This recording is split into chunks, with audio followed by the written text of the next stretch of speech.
Well, hello, and welcome to this latest episode of the Mind, Body, Spirit Network's expert interview with one of our newest members. Welcome, Marie. Thank you. Marie Laverriere. Did I say that properly, Marie? Very well, yes. I thank you. Will you say it for me? Marie Laverriere. Oh, Marie no, Laverriere. we like the French version. Say it one more time. Marie Laverriere. Oh, that's beautiful. You can call me Marie Laverriere. What's that? But you can call me Marie Laverriere. Okay, thank you. People might have a hard time with the French version. Right. It's beautiful, though. Thank you. So Marie is joining us today, and she has some really exceptional skills that are greatly needed in our society today. She helps people with many types of emotional issues like PTSD, which is also known as post-traumatic stress syndrome, any type of anxiety or depression, any type of life transition issue that you may be going through now, and for sure grief and loss. And she really is passionate about helping women reclaim their own power and tell their story in a different way. So Marie, welcome to the Mind, Body, Spirit Network. We love having you here. And Marie, we're speaking to you from Biddeford, Maine, right? Yeah. A Maina with a French accent. So Marie, I want to first get started with what really inspired you. This story about your dad is pretty awesome, but what inspired you to become a clinical social worker? I'd love to hear more about that. Okay. Well, my father was a World War II vet, and he never told me this story, but one of his cousins did after he passed away, because my father didn't talk about the war. But basically what happened is that his entire troop was killed in front of him when they were having their Thanksgiving dinner one year during the war. You know, there's an alarm that goes off and people take coverage, and his entire troop were just eating their dinner, and my father took coverage and everybody got killed. Whoa. He had a major depression problem, PTSD to the hilt. However, in those days, they call it battle fatigue, and they didn't really do anything about it. Right. So I grew up with a very depressed man. Wow. And you guys knew nothing about this, even your mom, as far as you know?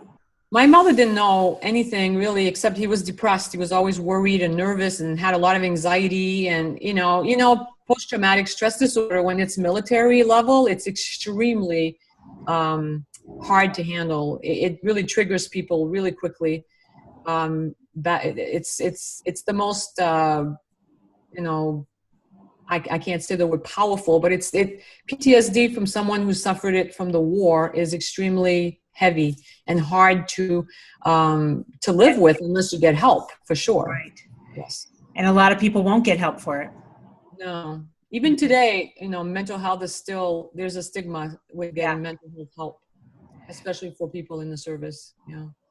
So on the topic of that, you know, you and I working together, I realized when I do research for you as one of our members is that PTSD is a huge problem. And it's astounding to me how it stands out so significantly in what people are looking help for. Yeah. And I think in today's world that PTSD is more common. People have more anxiety today.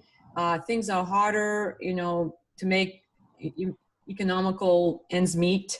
I mean, especially in my area right now, housing, I left for 7 years. I came back and housing's doubled in price. Ooh. And the wages have not moved at all, as they have gone down instead of gone up, you know? Yes. People have a lot of things to worry about. And I think when people are worried like that and have anxiety, things that happen to them, we all have trauma that happens in our lives, and it does put us over the edge. And so I think more people are suffering from PTSD because of the hardship with the economical situation with a lot of people. And a lot of people wouldn't even recognize it as trauma. They just accept it as part of life. Would you say that's true? Yes. Yeah. So I know I had issues with PTSD, and I didn't realize it until I read an article about it. Yeah. It was another article I read a few years ago. I'm like, oh my God, no wonder. And when you have it, you don't you're in a place where you don't look for help, which is a problem. So it's Yeah. kind of like, doesn't work.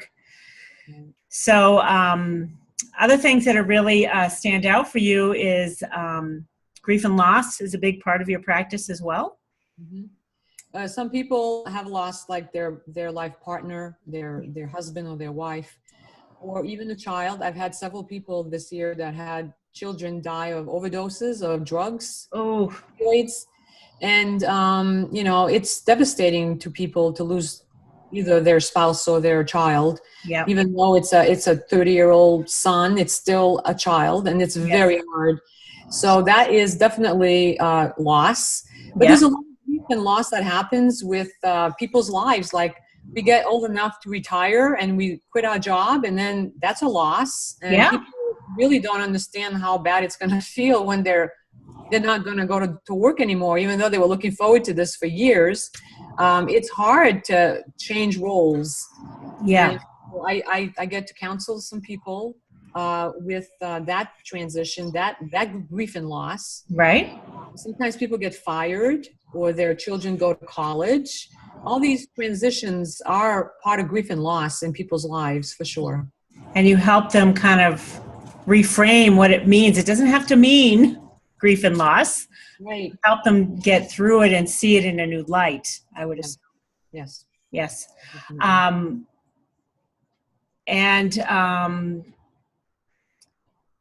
So are there any other conditions or issues that are really outstanding in your field today that you see in people going on that needs to be addressed? Well, some people have phobias and they have anxiety and heavy stress. It's all part of the trauma thing. Usually it could be that something happened to us when we were just in our mother's womb, or we were just 5 years old, maybe just an infant. And it just stayed with us. And as adults, we're living that thing out, and it started blocking us from going forward. And people say, I don't know why I worry about this. There's no reason why I should worry about this, but I do. So I go back with them and I explore what might have happened. When did this start? Where do you think it comes from? It's funny how people know their own stuff pretty well. We just have to ask the right questions. Right. And then I do an energy psychology technique with them. Sometimes I do EFT, and other times I do TAT, emotional freedom technique, or TAPIS acupressure technique. And that helps to take the issue, does not become, they don't forget what happened. They just don't have an emotional attachment to it anymore. So I think that's important that we kind of go a little bit deeper on energy psychology, what it is exactly, and what's happening. I know, EFT is pretty, more well-known in the marketplace, I assume. I certainly am well aware of EFT and tapping through things to kind of release the charge is what's happening, right? So let's talk a little bit more about EFT while we're here. And I'm interested in TAT also, but I think the reason they're coming into the forefront of people's awareness is how effective they are. Yes. So if you could talk to us a little bit about emotional freedom technique, which is a tapping technique, what that's all about and what your experience with it has been. Well, EFT, I learned it about 11 years ago. And lately I've been looking into learning more about it. And I've been using it with my clients for 11 years since I've been an independent counselor, a therapist. And I'm finding that a lot of people have a lot of blocks, and they're usually either thinking blocks or energy blocks. And EFT allows us to tap on different meridian points where it helps unblock the energy that's not flowing well in our body, just gets unblocked. And then we have ease. Okay. We have ease before, and then we have ease after we unblock that energy. Right. Could you show us a little? I know what EFT looks like, and I've done it before. Could you just show us a little example of where you would start with someone on that? You mean what it looks like? Yeah, just physically tapping. Okay. Well, first I would ask them what the issue is, and then I would try to find out the root of the problem. The issue that they're suffering is usually a symptom of the problem. So I try to get to the root of the problem. Okay. say someone has test anxiety. So I asked them, when did you start having or notice you had test anxiety? Well, when I was in the 5th grade, this is an adult speaking, I stayed back and I felt very stupid. So I became really scared about flunking out of other things after that. So I kind of, it sounds like I'm simplifying it, but it takes a while to get there. And then so we find out that this person's afraid of failing. Instead of saying I'm afraid of testing, you say I'm afraid of failing, and that gets to the root of the problem. Okay, so now is that a thinking block, or is that, would you consider that a thinking block that you were talking about before? It could be a thinking block, and it could also be, you know, an emotional block, because Failure is a feeling of, they felt stupid when they stayed back, and it made them feel lesser than they were. yeah. And it made them feel incompetent to pass tests. So it's really emotional and thinking together. And the good thing about energy psychology is that it doesn't matter whether it's emotional block or mental block or spiritual block or even belief blocks. You know, it just takes it away. It doesn't cause you to forget it. It just, there's no more emotional connection to it. That's pretty powerful. And I think you have to experience it in order to really get it. Mm-hmm. Like, because I know that I've had some extreme situations where the emotion was so extreme I almost couldn't bear it. Mm-hmm. And I knew the tools for tapping, and I'm like, I've got to tap right now, and it goes away, mm-hmm. which is huge. If you don't have the tool, and you have the tool, you're like, oh my God, I just saved myself from jumping off a bridge or whatever, right? Yeah.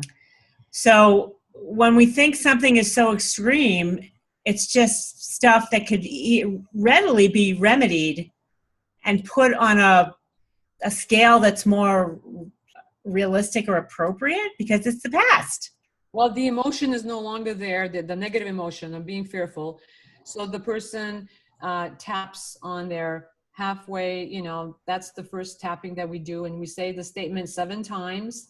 And then we go here and we tap at this meridian right here, the beginning of the eyebrow towards the nose, and then the eye socket rim of the bone, and then underneath the eye.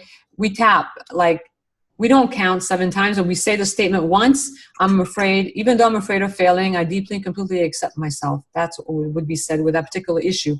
Then here, and then there's something on the chest bone. I don't know if you can see me. Yeah.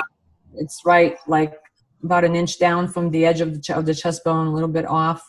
They're kind of like little pockets, right? Yeah. Under the collarbone. It's kind of like little pads. And then 4 inches down from the arm, underneath the armpit. And then tap there. If you say the statement once, you tap about 7 times. That's how it works out. Okay. Then you do the one on the nail, like right when the nail gets into the skin, right on the skin thing, you do the thumb, the index finger, the middle finger, and you skip the ring finger. You do the small finger. Then you go back to the place where we would say the karate chop, where if you were doing karate, nothing there, then you do it there.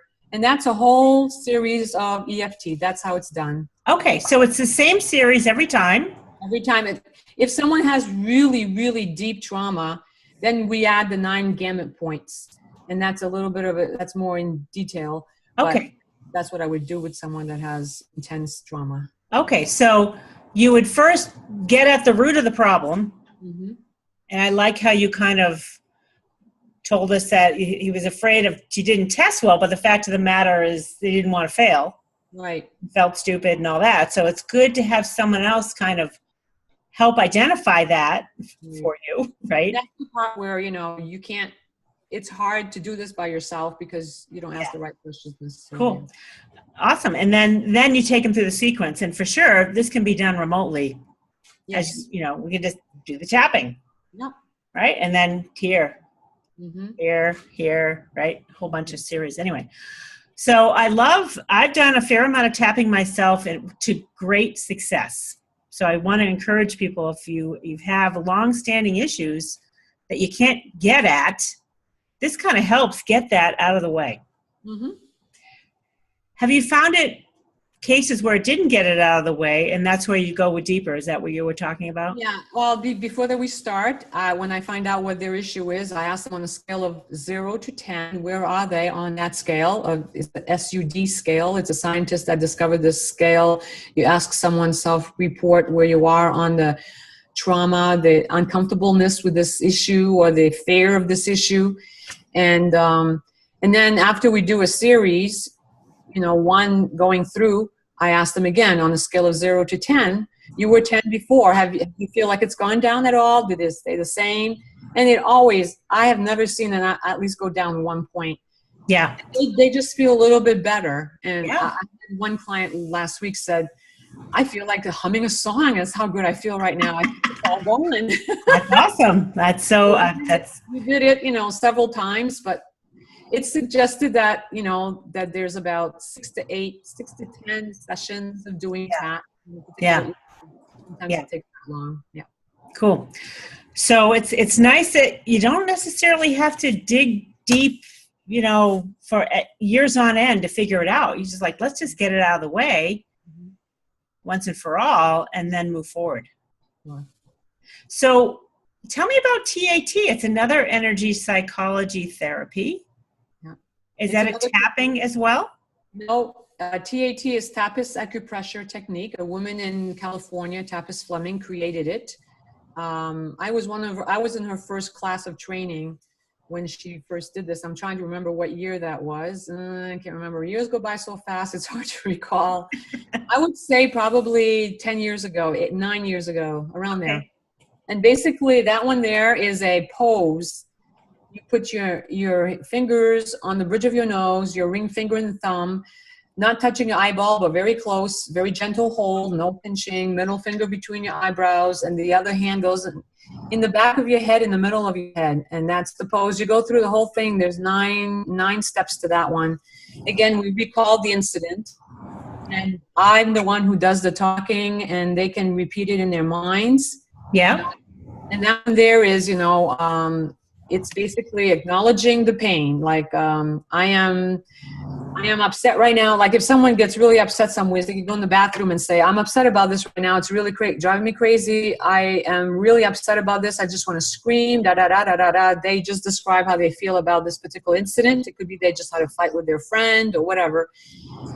They do this for 1 minute. They hold it for 1 minute. And then there's the second step is, and that's the important part. I always do the first and the second step together, one after the other.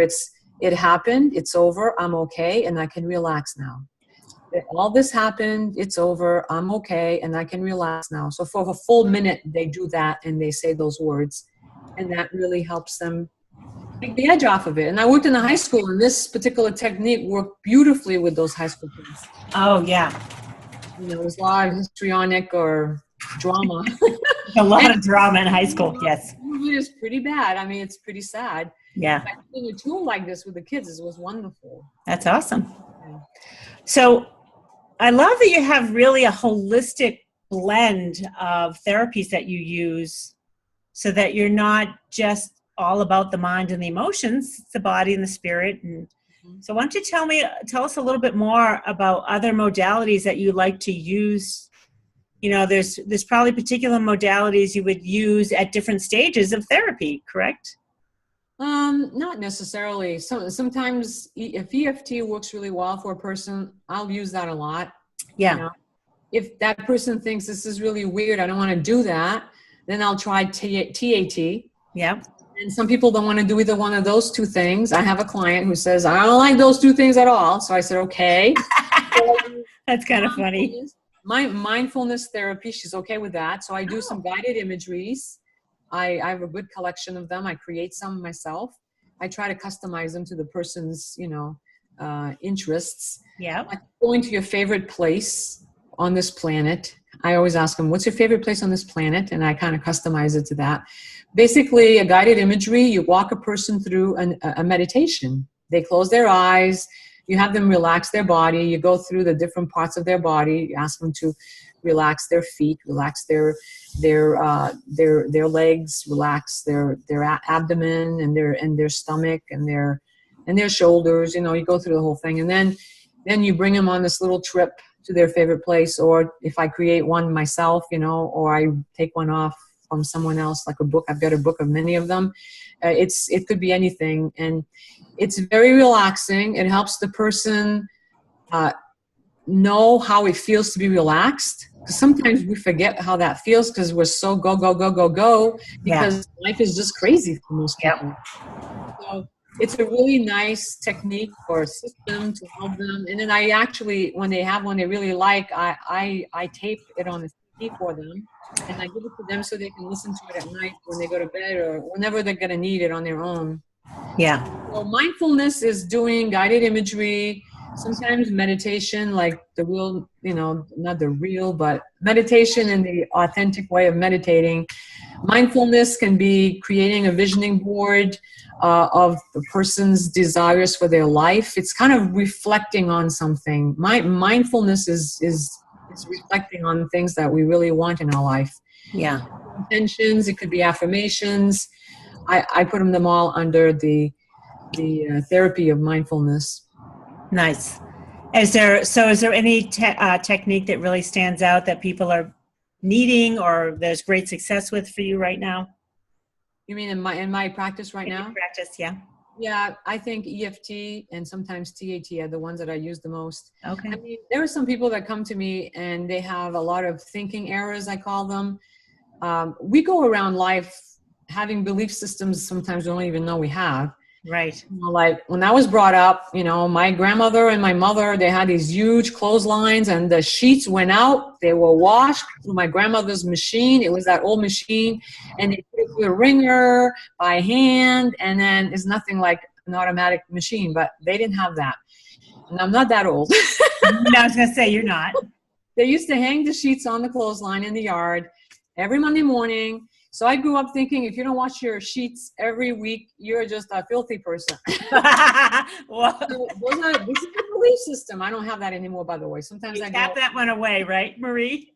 It went away. No, I don't wash my sheets every Monday morning. But this is just it's kind of a fun little example to give to people, because we have a lot of belief systems that we don't even know we have. Yeah, that are nutty. Allowing them to decide ourselves for our lives, and things sometimes we make strange decisions because we don't even realize the belief systems we have in there. So one of my challenge to a lot of my clients is, you know, so what is your belief that you think is there for you to be thinking you need to do this, you know, whatever. I try to challenge them to look at their belief systems. I have a little bit of a structured thing that I put together, and it's a worksheet, and it helps people examine their belief systems, you know, all the ones we have in there. And it's not religious belief, it's belief about life, you know, what we should be doing and how we should be doing things. Right. Yeah. It's general. So once we examine our beliefs, then adapt them. We can change, get rid of the ones that don't fit anymore, get new ones in there. Yeah. If we don't know what they are, then we can really suffer sometimes because we make strange decisions. Yes. I have done that. So have I. A lot of suffering has gone on because of ridiculous beliefs. Yeah. And thinking that the past and emotions are true. It's like, okay, enough of that. Mm-hmm. All right.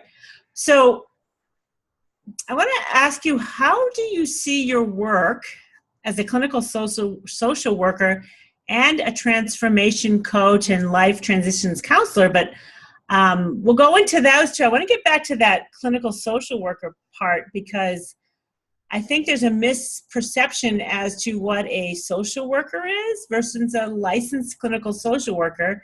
And you've kind of assured me that there's a big difference. So I want to cover that because that's really important first. Okay. Well, there's a thing called social work school where people get a bachelor's in social work, and then they can get a license as a social worker. A lot of states, not a lot of states, some states in the United States allow people to sit for the licensure of a social worker without ever any kind of education of a social work. They have a bachelor's in art and they want to be a social worker, so they go sit for the exam. In Maine, it's allowed, and I think it's allowed in like 10 states in the United States, the last that I checked. It could be different now because I checked about 10 years ago. So basically, you've got people saying they're licensed social workers that are doing case management. They're the ones who work for child protection, or they work in agencies with families. They try to help families manage their children, their behaviors, you know. They don't do mental health therapy, they do case management. So you have those that are actually educated as a social worker, getting a license as a social worker, and then you have those that are not, and they have a license as a social worker. Then you have master's level social work school, and that's what I did. I did both bachelor's and master's.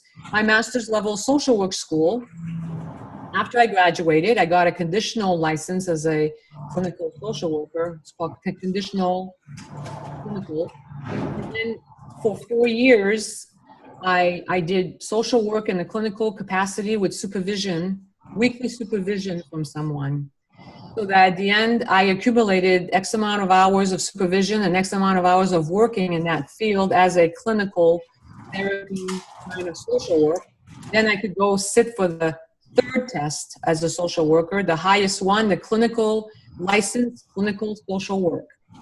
And I am able to work with people, and I have an independent licensure, so I can actually have a private practice and do mental health, and I can bill insurance companies, and they pay me.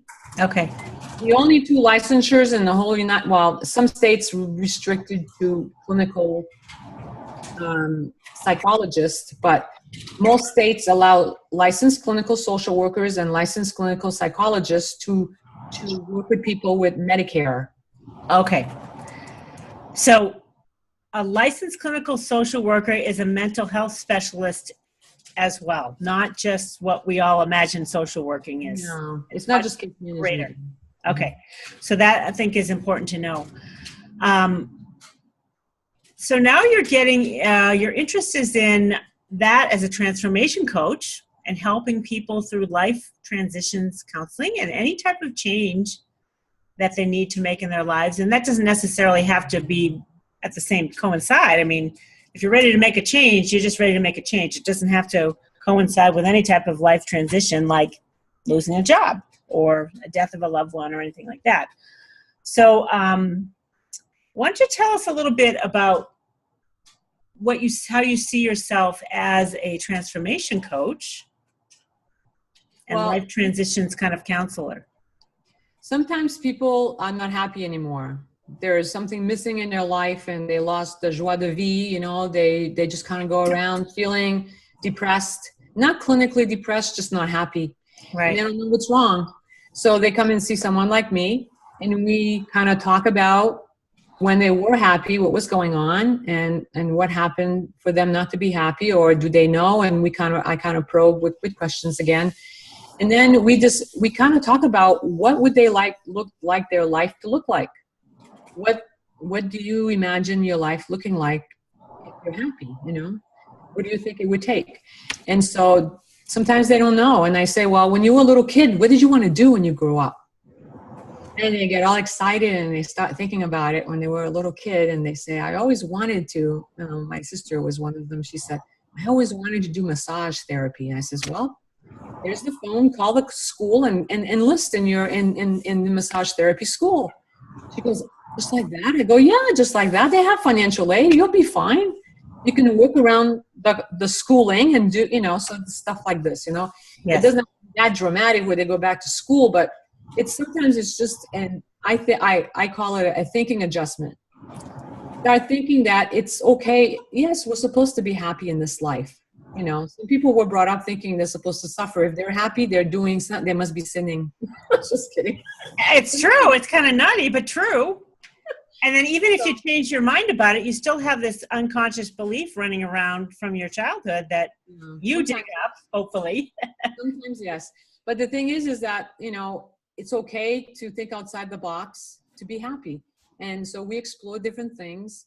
That's when we do the visioning board, and, people either use words or pictures to express what they would like their life to look like, what means a lot to them. It's kind of meaning making in your life, Yeah. And it incorporates, spirituality and mental health and other ways of challenges. Like sometimes reading a book can help someone think differently. That's the mental part. So there's a lot of different things that we can do to help a person feel happy again. And that's sometimes that's what a person comes to see me for, is that they've lost something and they don't feel happy anymore. They're kind of sad. Yeah. Right. So, so the transitional coach is similar, but it's usually an experience of something, like someone died, someone left, the family, like kids went to college and now the house is empty and the people don't know, the wife and husband don't know how to get along, or they don't know what to do with themselves. It's like when they were first married 30 years ago. Oh my God, they don't know who they are anymore. So they come in for counseling and we kind of talk about, what attracted them to each other originally and, stuff like that. right. It could be also transitional, like someone died. Like I'm working with a lady who, her husband died. They were married 45 years. She has to refigure out who she is as a person. Yeah. She's got a lot to give and she's a wonderful person, but she just has to get in touch with that. And we've been working on that. Nice. Stuff like that for transitions. Yeah. So you have worked, why don't you tell us a bit about, you've worked with every walk of life, right, Marie? Pretty much, yeah. And why don't you just tell us who, a little bit more about your passion for helping women kind of reclaim their own power, because that's really an important topic, and I certainly am aware of that showing up everywhere, is women wanting, it's been around forever, but in a new way now, it feels like. Yeah, I think that my generation, my mother's still around. She's 87. Her sister's 95. Wow. They accept things the way they are. And I asked her the other day, so Mom, what do you guys talk about? You and your sister, when you get together, they get together a lot. Do you ever talk about how you feel about things? Oh, no, we don't talk about that. I said, what do you talk about? Oh, not much. Really? They don't talk about things that make a difference like that. No, it's just, they just talk about the weather and what they ate for lunch and if it agreed with them or whatever. And that kind of stuff. But people, our generation, I don't know what generation you're in, Liz, but my generation is the baby boomers. And, we are more about figuring things out and talking about, how we feel. And sometimes we don't like things to be the way they are and we feel like we need to change them. And we have more of that inside of our way of approach, the baby boomers, I think. And all the other generations thereafter have their own little way of dealing with change or with difficulty. But I get excited working with people either my age or a little bit older, and they're trying to get through life. And some of them are just finally able to discover who they are, especially like at this time of life, because they've come a long ways. They've had a lot of life experiences and they never took the time or had the time to explore who they really are and what they want. Yeah. Some people are, they're going to live for another 20, 30 years, and it's going to be quality of life if they take the time to figure things out. Exactly. And that's the problem, taking the time. And find their voice. Yeah. Really care about themselves, like take care of themselves. They were so used to taking care of other people, they don't even know how to do that anymore. So I have to teach them how to start taking care of themselves and not feel guilty about it and that kind of thing. Yeah. Guilt, that's a crime. Any type of guilt. Guilt and shame are really bad. What's that? Guilt and shame are really bad. Shame is the lowest. Yeah. On the map of consciousness, shame is the lowest. Shame and blame. Yeah. That's like the lowest vibration there is. So you don't want to hang out there because there's nothing true about it. Yeah. So why don't you tell us why people come to you, Marie? Let's encourage people to, if they really feel like, oh, I want to meet this sassy, mean, Biddeford, Frenchie. Tell us what people experience with you. I'm down to earth, and I'm not about the diagnosing. I am about what's going on, what do you want to change, and let's do it. And so most people that are attracted to come to me are people who want to do some work. They want to have change in their lives. They just don't want to hang out with someone and just talk. They want to really know how to make some changes that's going to make them feel better. So I've been told that I'm very easy to approach. I'm able to help them feel like they're not alone. One of my clients told me that this week when I asked her, I said, if I was going to ask you someone, you know, if I'm going to be, I told her I was going to have an interview, and I said, so what would you say about a quality that I have as your therapist? And she says, you help me not to feel alone. That's awesome. I feel very That's alone. huge. Yeah. And she says, you know, well, they say, I've asked a few other people, and they think that I am, I think outside the box, and I like to use different types of modalities. They come to me because I incorporate spirituality if they want to. I'm very open about that. I don't impose my spiritual perspective, but I allow them to tap into their own spiritual perspective and to incorporate it in their healing if they want to. And that can be very helpful for them because sometimes it's very powerful. Yeah. Yes. So why don't you, we're getting near the end of our interview, why don't you just tell us some of the basic credentials that you have so people, you know, I think it's kind of important that people understand that a licensed kind of therapist or a licensed clinical social worker has quite a bit more experience, expertise, certifications than a life coach. Even though you're doing that as well, and I don't want to dismiss the importance of having life coaches and people that help you through different types of situations, I really think it's important to point out so people understand what they're hiring you for and what background you have and expertise that you offer. Well, there's nothing wrong with a good life coach is very helpful, but if they haven't had any formal education in mental health or human development or any of those areas, it's really sometimes not easy for them to pick up if the person needs some extra help on the side. So I can, you know, like if I'm working with someone and I see that they're in need of some mental health, maybe medication to stabilize them, you know, I have that expertise of knowing that, you know, I suggest I go see a psychiatrist or whatever. Right. I'm able to work with people mostly, you know, with trauma. It does not, it's something that I feel comfortable doing. A life coach might not feel that way. I don't know. I'm just saying if they haven't had the education and the training and the experience working with people, since I've worked with lots of people, I worked in the jail for 2.5 years in New Mexico. I also was an interfaith chaplain, so I know about spirituality and being open to all the different faith traditions. Yeah. I have that broad perspective. Yeah. So I have a love of spirituality, and I have an attraction to social work or helping people in that way. And that's why I went to school. I got carried away, I think, with the education thing. That's okay. I have a bachelor's in social work. I have a master's in social work. And then I have a master's in pastoral ministry from Boston College, and that's on spirituality. And then I have a doctorate in ministry from Bangor Theological Seminary here in Maine. And that's also my perspective on that was on spirituality. So I have this, you know, all of these things playing into my educational toolbox. Yes. Whenever I approach someone, I try to be very holistic, body, mind, and soul. And so that's what my credentials do for me. They expanded my toolkit, basically.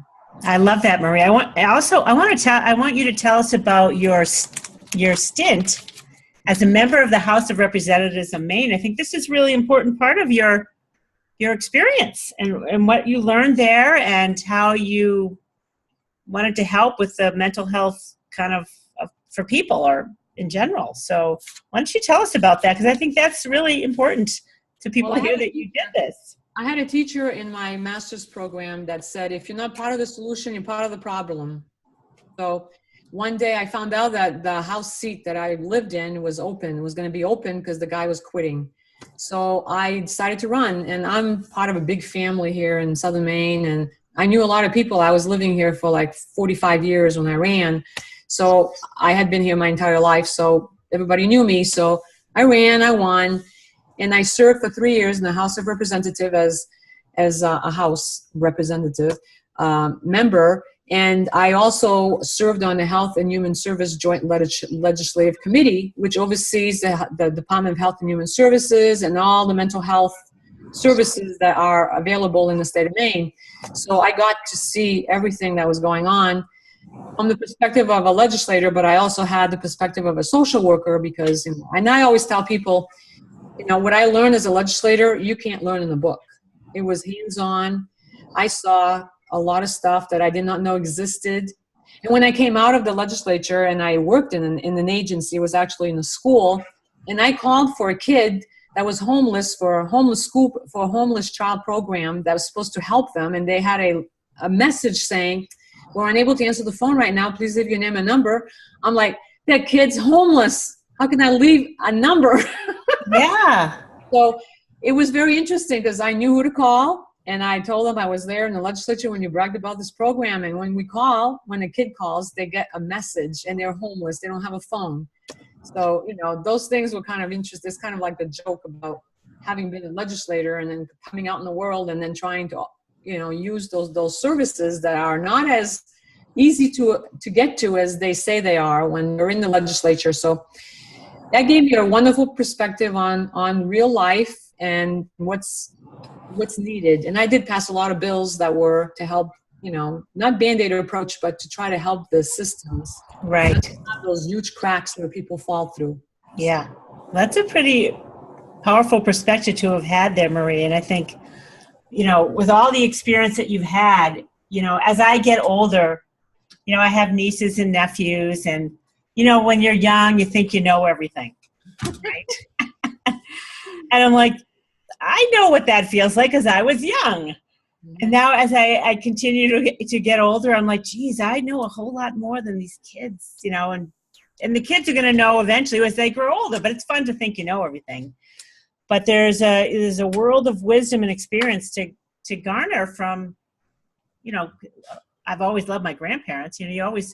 Many people like to turn to their grandparents because of the wisdom that they have and the perspective that they have. It's a little more peaceful and grounded because you've already been through it. So anyway, Marie, you've had a lot of exceptional experience. And if anyone out there is listening to this today, I would totally vouch for Marie. Otherwise, she wouldn't be here today. And I don't think I even have to vouch for her. You can see for yourself. You decide what you think. So in order to get in touch with Marie, there's going to be links at the bottom of this video that'll take you to her listing page in the Mind, Body, Spirit directory. And you can call her to make an appointment. She can work remotely, absolutely for sure. Though she is, are you working via Zoom, this platform that we're on now, right, Marie? I've signed up with Zoom, and I can work with Skype, and I can work with, I have an iPhone, so. Okay. What is it Work called? on the phone, cool. And then otherwise you're working with people that are close to you in Biddeford, which would be like, what are some of the towns that would be easy for people to travel from? Well, it's southern Maine, so I live in Biddeford, Saco, Orchard Beach, Scarborough, Cape Elizabeth, Portland, and then going south, there's Kennebunk, and there's Wells, and there's York, and there's Kittery, and then there's Portsmouth, New Hampshire. So I'm really close to the border of Portsmouth. Nice. About 45 minutes away. Okay. Yeah. So you can serve people in person in those towns. That's awesome.